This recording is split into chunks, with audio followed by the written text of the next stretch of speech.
Okay, team, let's start the webinar. Hi, everyone. Good morning again for joining the webinar. I know you're all busy with your jobs and really appreciate you taking time for joining the webinar. My name is Munwar Sharif. I am CTO at Anblix, and Anblix is a consulting and system integration partner to Databricks. So today we are going to demonstrate a solution which we built called Customer AI, which is a customer 360 solution. So many of the customer 360-degree solutions available in the market, they provide a lot of insights about what your customers have done and what your customers are doing right now, right?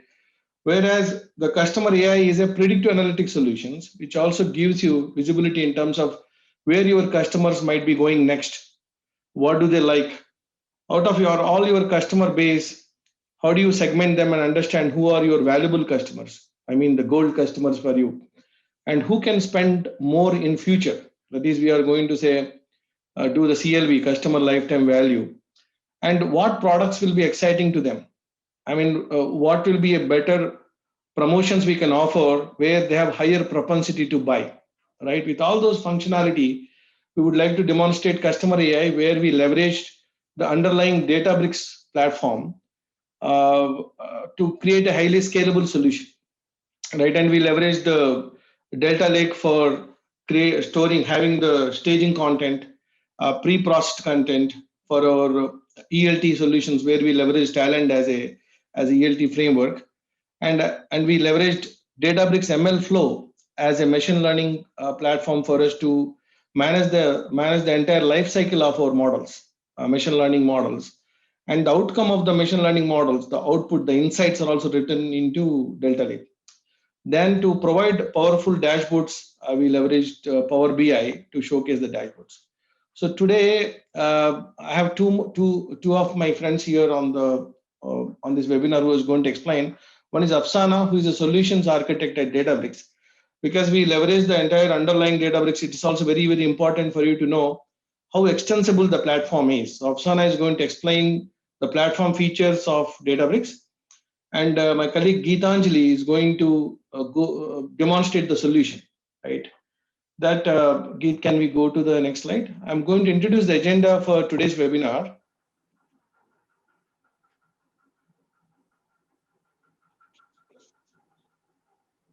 Yeah, so this is the agenda where we will have a brief introduction to Databricks in terms of the platform features and extensibility, as I mentioned to you, followed by introduction to customer AI.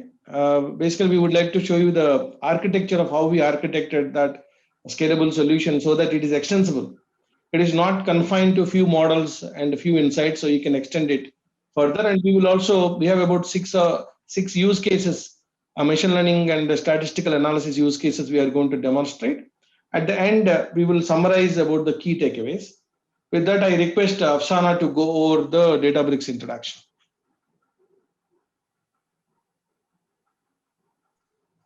Yep, happy to. Thanks, Manwar.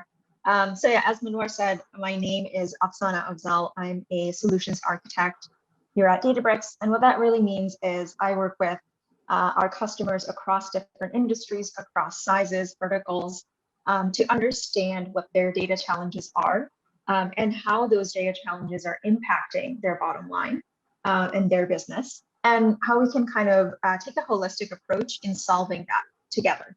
So it's really a collaborative effort, and that collaborative effort has been led by the Lakehouse vision that we've really seen become very popular and very important over the last couple of years. So not only has it proven itself to be meaningful in theory, but as you'll see through the presentation today, how it's really become a cornerstone of how folks across the world are deploying their data pipelines. So a little bit about Databricks. Databricks is a data and AI company. We have about above 5,000 customers across the globe. And Databricks was also founded by the original creators of a lot of open source projects that you might know about, Apache Spark, Delta Lake, and MLflow being a few of them. So if you go to the next slide, Pete. Sure. Thank you. So just a little bit of background in terms of why is the, why is the Lakehouse vision even necessary? Why don't we just stick with what we had before? Why do we need to change things up, right? And the reason is really this. What we started doing was started looking at a lot of market research that people were conducting. And what we saw is a difference between what people say they're valuing and the data projects that they were actually undertaking and the success rates of those projects. So if you look here on the left-hand side, in an MIT Sloan Management Review study, 80%, 83% of CEOs were reporting that AI is a strategic priority, and Gartner research showed that around $4 trillion of business value would be created by AI by the year 2022. And we're very, very close to that year already. So if you click one more time, Keith, what we're going to see on the right-hand side is, however, the vision is not really meeting up with the reality on the grounds. So 85% of big data projects are failing, and 87% of data science projects are never making it into production. So what we wanted to look at is why that is happening. What's the real root cause behind the failure? Because the vision is there. It's just about execution. So if you go to the next slide, we'll see that the Lakehouse vision is really a combination of the data warehouse and the data lake, hence Lakehouse. So what we're doing here is bringing back a lot of the really nice monitoring, caching, and features of the data warehouses of the 80s and 90s, so that we have things like metadata caching, indexing, which makes the queries that you're running on top of your data lake really performant. However, those data warehouses had a very serious limitation, which is that they only supported structured or tabular data. However, by utilizing S3, GCS, and Azure Blob Store, what we can do here is open ourselves up to work on structured, semi-structured, and unstructured data. So we're no longer limited by how structured our data is. And you can understand why we might want to do that. We no longer have tabular data. A lot of the ML and a lot of the innovation in AI is being led by data we're collecting in the form of videos, in the form of audio, in time series data from our IoT devices, right? So, and from other devices that we are wearing and or are keeping in our pockets each day, like our cell phones. So relying on this strictly structured data stream for all of our analytics no longer makes sense. We need to evolve. So that's where the Lakehouse vision comes in. And as you can see, the goal here is not just to support one use case, but it's to support everything from BI to AI. So if you go to the next slide. Here is the sort of data science workflow and workload envisioned within the Lakehouse architecture. So what you'll see here on the very left-hand side is your input data that's coming in. And that can be, as I said, structured, semi-structured, or unstructured. And then we're ingesting that data using the power of Spark into our Delta Lake. And Delta is actually an open source file format invented by folks here at Databricks. And it's open, it's out there for anyone to use. So we're not, sort of holding you hostage to being a Databricks customer. However, we do believe that there are significant performance improvements that you can get if you're using Delta on Databricks sort of managed Spark platform. So what Delta allows you to do is it gives you a transaction log of all of your actions that you've taken against your data table. And through that, we're able to achieve the very, very high performance that data warehouses were able to achieve back in the day.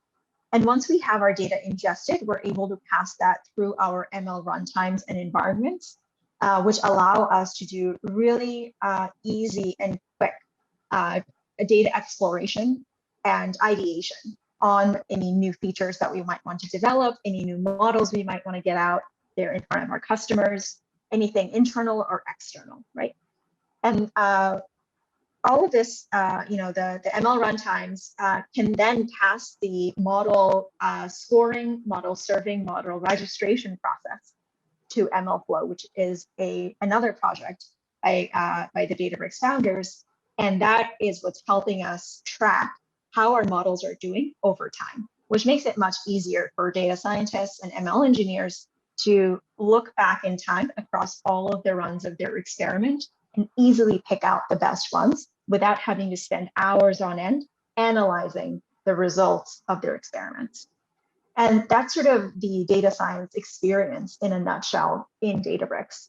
At the end of the day, what you get is an open, pluggable architecture that can be integrated with a lot of other technologies that are out there.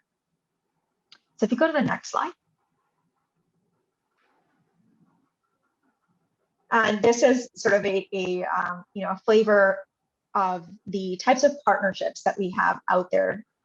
So what you'll see here is we're not just partnering with visual ETL and data ingestion technologies, we're also partnering with BI tools, machine learning tools, governance and data providing tools, as well as top consulting and SI partners like Andlix. So if you can imagine a workflow, right, you can probably do it using Databricks and using one of our partners in our really vast network. And next slide. All right, I think that's it. Okay, sounds good. So yeah, any questions, please feel free to drop it in the chat. I'll be here throughout the webinar to answer any other questions that you may have about Databricks. But over to you, Geet. Sure. Thank you, Afsana. Thank you everyone for joining us today. My name is Gitanjali Das. I am a lead consultant at Andlix.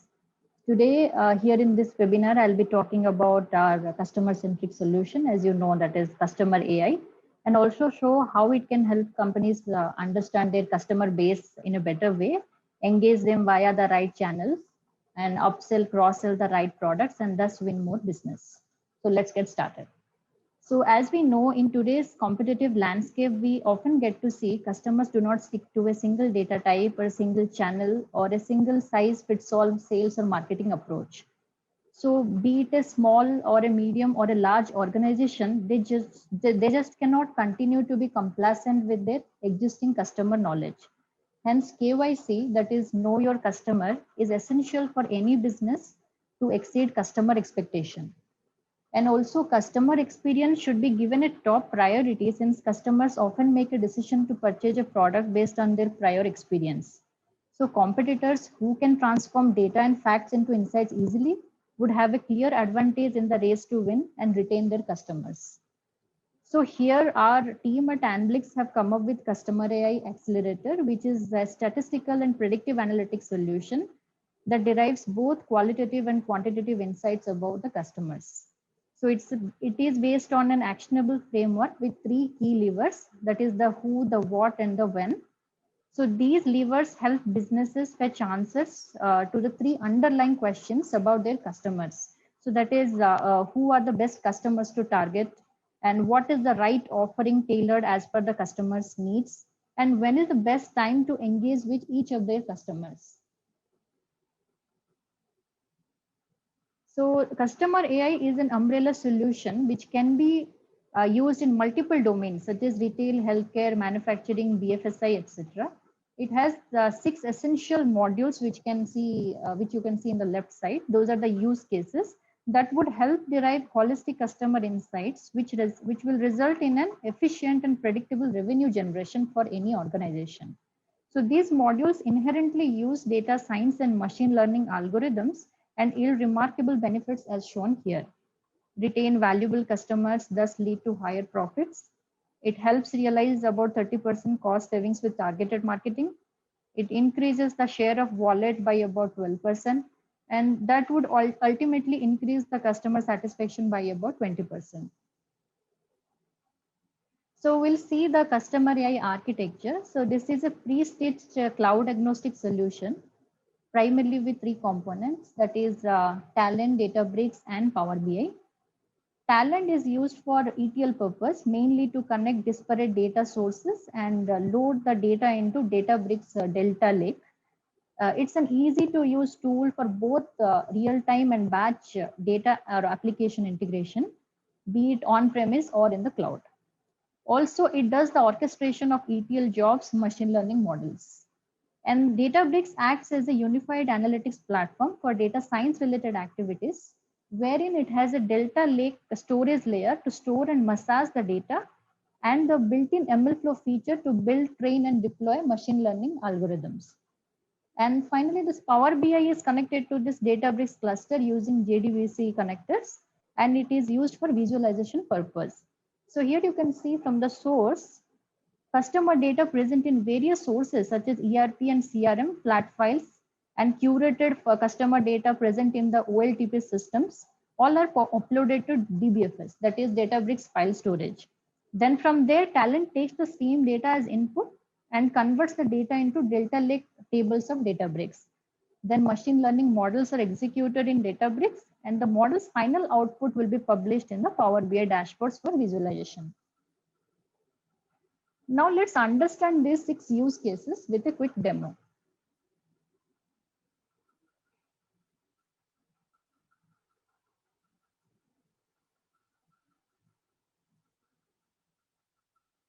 So here you can see this is the summary dashboard of the customer AI. This is several filters available to visualize a particular subset of data. And let's start with this RFM analysis.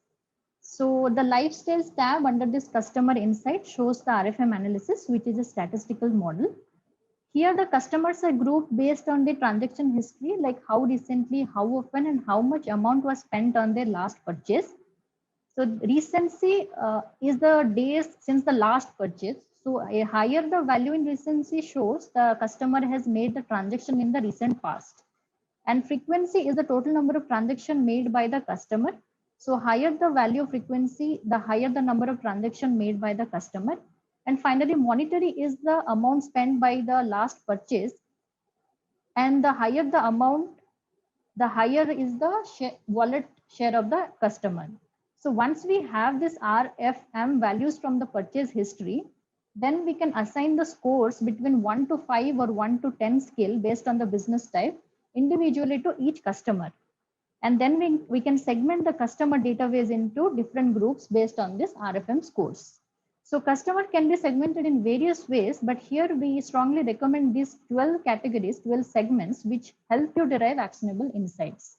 So here we have combined recency and frequency scores and have labeled each customer as a new, active, lapsed, and lost category. We call them as lifestyle bin. And each customer is further grouped into gold, silver, and bronze category based on the monetary parameter. So now let's see how to read this analysis. Switching the slide to better visibility.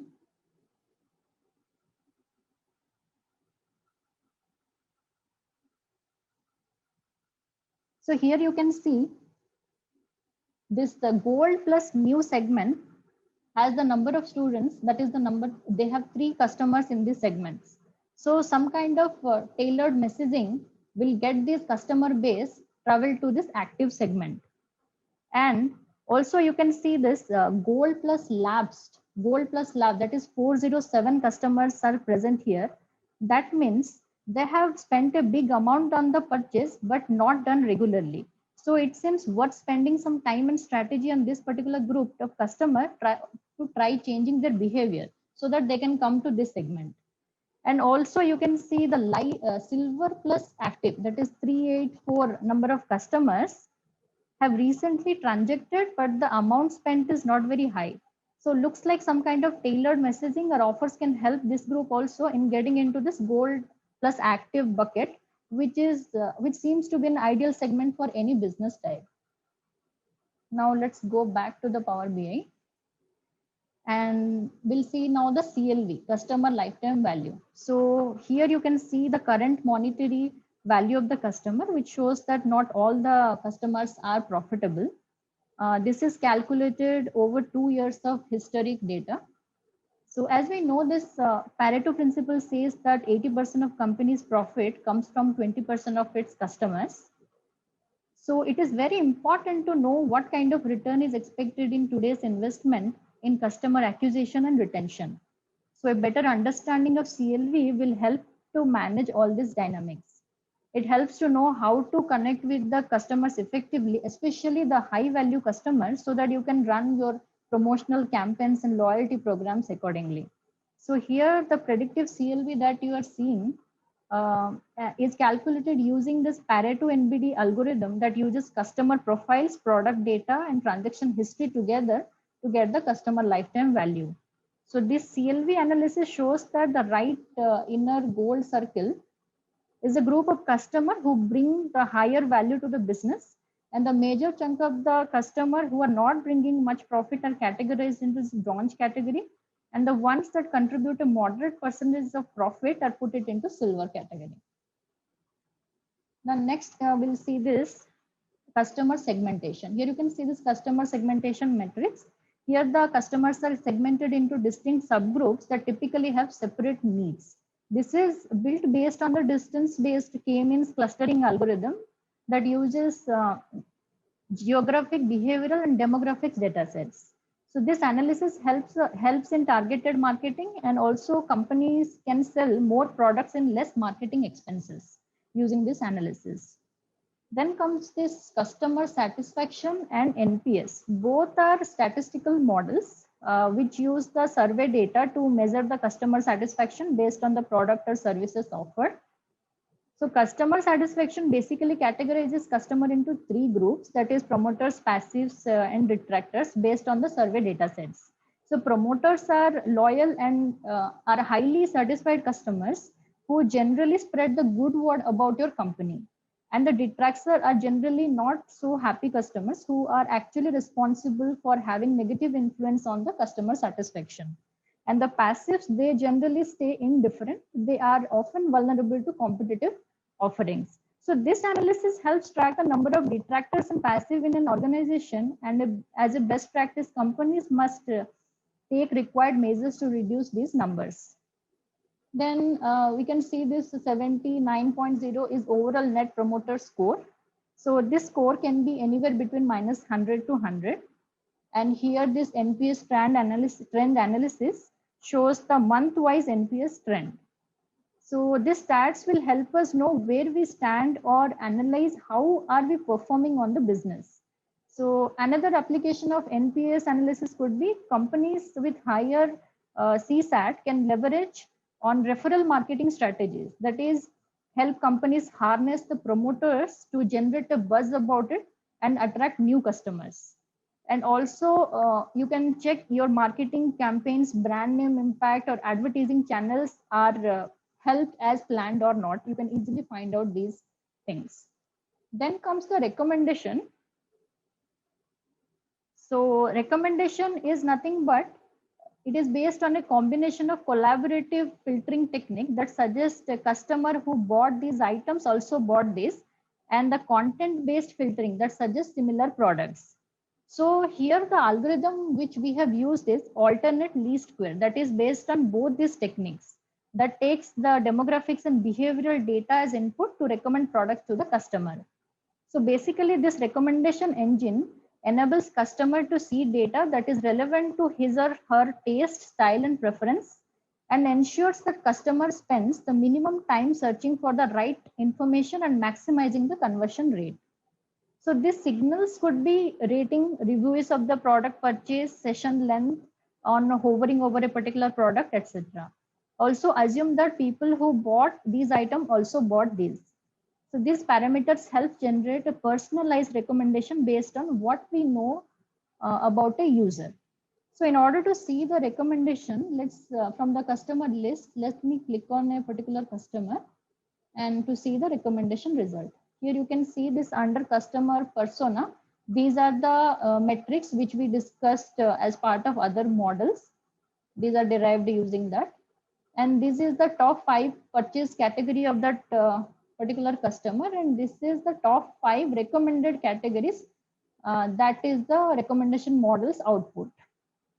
So this is how Power BI helps visualize the model outputs. Now let's see the ML pipeline, how it works in Databricks.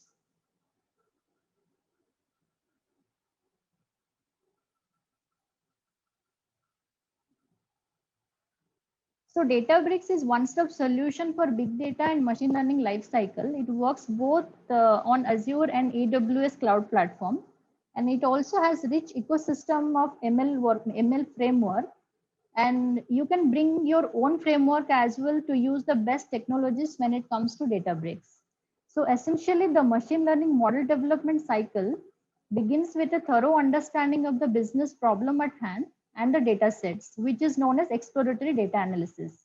Here, the data sets are stored in DBFS, that is there in the Delta Lake, which is a distributed file system installed on Databricks cluster. So files in DBFS persist to Azure Blob Storage or Amazon S3 so that you won't lose data even after you terminate the cluster. So once the data is understood, the next step is planning the data for your modeling. So this includes removing or imputing missing values and outliers, as well as creating features to train the model on.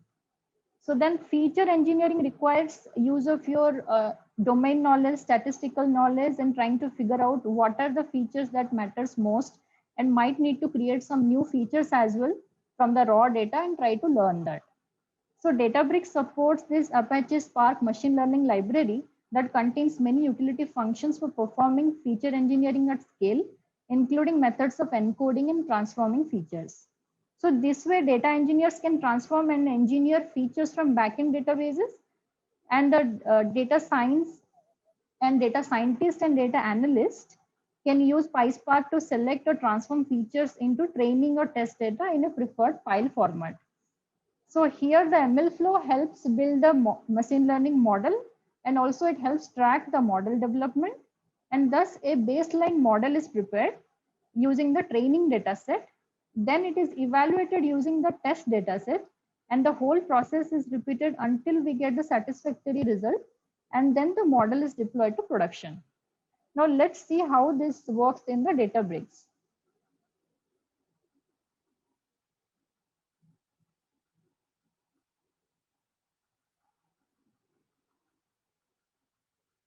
So this is the Azure homepage. Let me show you around how it works. So click on this data icon, and here under this DBFS, customer AI underscore C1 has all the data sets uploaded. So on a local computer, you can access these files in DBFS using the Databricks CLI, that is command line interface, or DBFS API. Or if you're on a Spark cluster, you can access DBFS using Databricks utilities, Spark APIs, or the local APIs. Here the data tables are used for the data modeling. So in order to start with Databricks, we need to ensure a cluster is up and running. So let's navigate to this cluster option and see. You can see this one cluster is already running. And if you want to create a new cluster, you just click in the click cluster, create cluster, and give it a cluster name, and select one runtime Scala Spark version over here. And if you want to enable auto scaling, you enable this, and you have to give here minimum worker node and maximum worker node. So this is nothing but virtual machine. So it will be maximum you can use 8 virtual machine as per your workload here. So now let's navigate to workspace. Click here. Here you can see all the users are listed over here. So Databricks gives this user space environment that can be used in collaboration, that is between data engineers and the data scientists. So here users can have their own sandbox where you can have your own notebooks and libraries. So these are the models which we discussed a while back. So let's get into a model, let's say this RFM analysis. So this is how our Databricks notebook looks. So these are similar to Jupyter notebooks, a user-friendly coding interface to write the programming. So to write the algorithm in any of the programming language, that is Python, R, Scala. You can see here, this is written in Python. If you want, you can change your language as you prefer. And this important aspect of the Databricks is Databricks ML flow is ML Ops, that is machine learning lifecycle management. How do we operationalize this machine learning pipeline? So this has 3 primary functions to it. First one is package your ML code. That is nothing but building your own model. So here you can bring in your Python libraries, Python egg file, custom written Scala or jar files. You can write or upload these files manually, or you can install them directly via package management utilities like PyPy or Maven. And once you are done writing the code, you can click on this run all button, so that it will execute all the codes written over here, and one unique experiment ID would be generated for each run. So to track your experiment in this run sidebar, you can see, you can need to go to this experiment tab, and this is the run sidebar, which is having all these details. To see in detail, just click in here.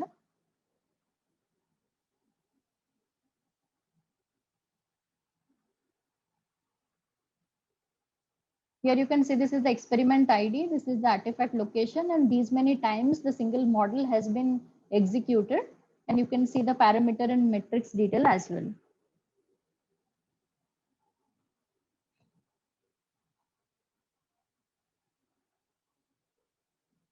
So as and when you are making any changes to the model, so version control is automatically enabled. So every frequent change by all users are saved here. So from here, we can directly push the code into Git repository, that is remote repository, to store the code base. In our case, it is Azure DevOps link. So the code also can be stored in Azure Git, GitLab, GitHub, Bitbucket repository as you require. So once the model is run, the model results will be stored back in the DBFS tables and can be visualized in Power BI. So to see the model results, you can go here in the database table. See here are the result tables. So now next comes to the second aspect of it, the test, manage and deploy models. So as we know, metrics are very important to evaluate the model performance. Commonly used would be the accuracy. So until we get the acceptable performance, we can tune the model parameters and can test it again.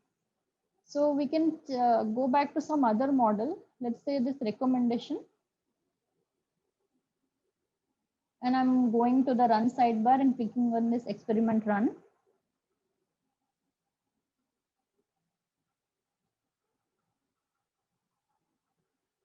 So here you can see this metrics. Earlier it was 0.669, then it is 0.02. So the metrics is changing. And we need to decide if this 0.02 root mean square is acceptable performance or not. If it is acceptable, we can move this version to the production. And we can baseline this model. So when you're transitioning from a baseline version to development stage to the production, we can do this in model options. You can see this has a staging area, this is production area. Also, there are two more categories, that is none and archived. So once you're working on a particular model, those are stored in staging area. Once you decide to move it to production, you can move it there. And also, when production ready models are enabled as servicing, then when the servicing option is enabled, the cluster will be launched automatically to run all the models associated with it via a REST API. Also, we can see this model is enabled, so you need not worry about spinning up the cluster as we saw earlier. I mean, it automatically will spin up a cluster on its own and it will run the models. Then the third aspect is triggering the model. So how do we trigger these machine learning models? The one way is a model execution can be scheduled here. So here in the schedule tab, you can see, you can set up a schedule like every day or every hour, how you want this model to be executed. You can set the schedule. And once the model is scheduled, you can find the details under this job tab. And so these jobs are essentially which you can schedule execution to occur either on an already existing cluster or a new cluster. So these jobs can be notebooks as well as jars or Python scripts, or can be created either manually or via REST API. And also this can be triggered from Talend. In our case, Talend is used for orchestrating machine learning models. So let me navigate to This is talent administrator console. From here also we can trigger the model. So here this is the customer AI project. In this job conductor option, so these are the jobs or ETL jobs already written in using talent data fabric. So we have fetched all those jobs here.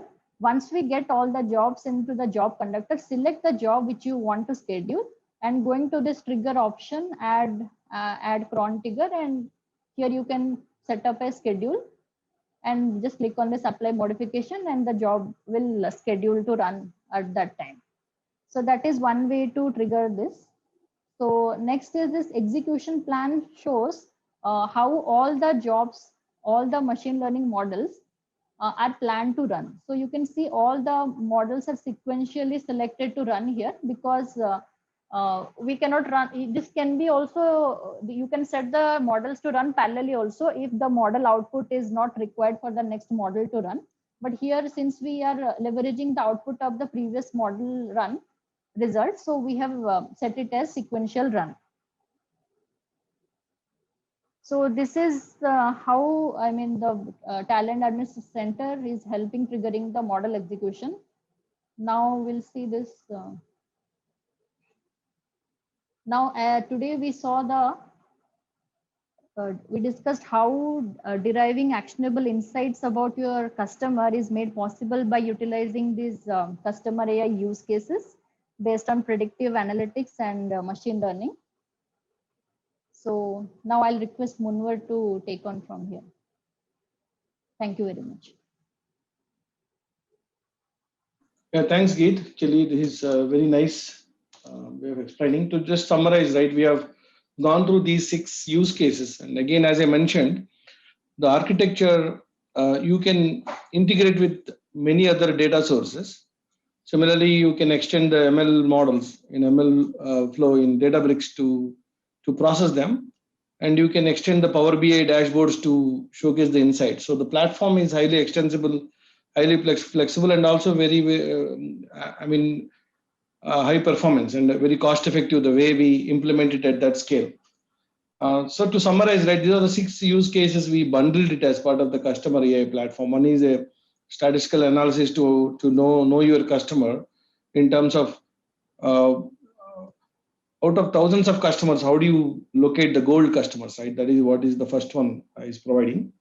The next, the very another interesting thing is the recommendations, the product-based recommendation as well as user-based recommendations.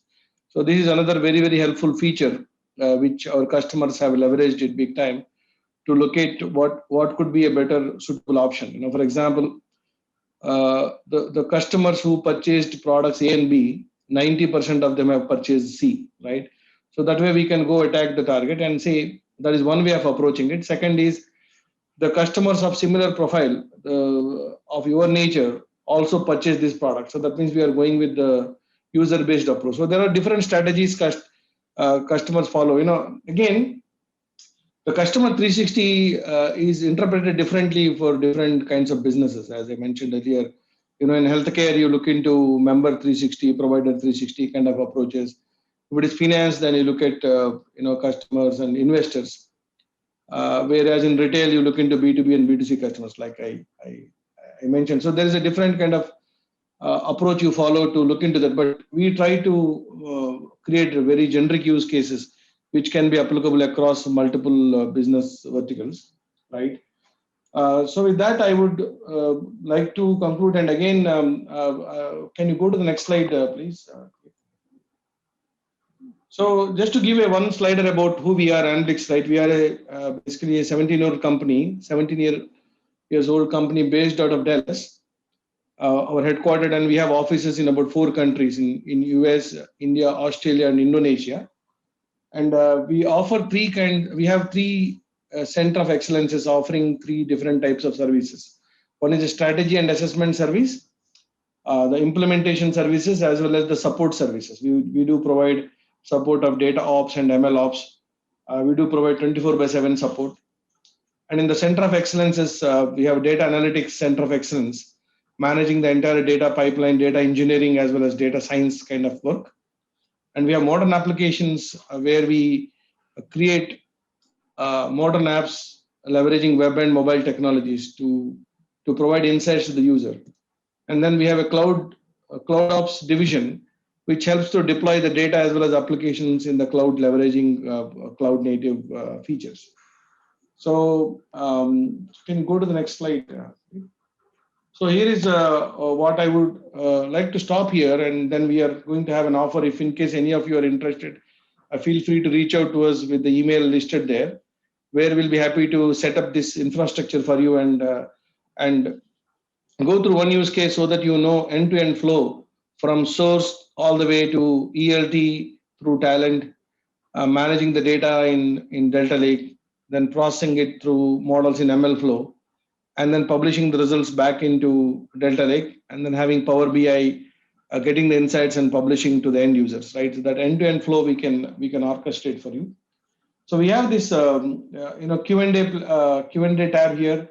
I request anybody who's having questions to ask, feel free to click that Q&A tab and then ask the questions, right? We'll be happy to answer. Myself, and we have our Chief Data Architect Abhishek on the call. We have Afsana, Solutions Architect from Databricks, and we have Geetanjali from Anblix. So we are all here to try to answer your questions, right? So please feel free to write down your questions in that Q&A window, right? So we have one question. Basically, it is related to how do you measure, what is the best tool to measure CSAT and NPS tracking, right? So this is a little tricky question because typically people do follow the tools like for example, Survey Sparrow is one of the tools which is very popular for NPS. Survey Monkey is another tool which is popular to manage your NPS and CSAT. However, what we noticed is about only 90% of the people do not take surveys on the web. When we ask them to take survey, only 10% of the people will take. So how do you measure the customer interests, the customer likes and dislikes, right? So there are different techniques we follow to track their behavioral patterns on the web or on the mobile apps, or when they call the customer service on the phone or chat. So all these multi-channel touch points, right? We call it as a customer journey mapping in the whole customer 360 solution. So in the customer journey mapping, we look into capturing those behavioral patterns. Then we measure whether customer is happy or unhappy, or customer is liking a specific product. So all those things we capture it into the database, then we analyze it and then come up with our NPS and CSAT.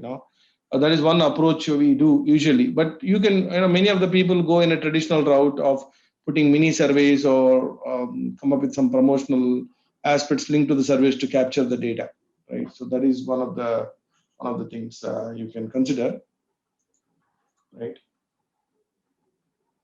And yeah, so this there's another question. This is for Geet. Geet, on the recommendation system, what models have you used for recommendations? So here for the recommendation, we have used alternate least square algorithm that is based on both collaborating filtering technique that we discussed as customer who bought this item also bought this, and also another filtering technique called content based that will suggest similar items based on the purchase history of the particular customer. Okay, got it. So, yeah. Got it. Thank you. Okay, sure. No, sure. Thank you. Thank you so much for everybody who attended it, and we will be sharing the recording of the webinar. And again, please feel free to reach out to us with our website URL as well as the question mentioned. And we have basically we are going to share it with everybody, and feel free to reach out to us. Right? Thank you. Thank you. Thank you very much.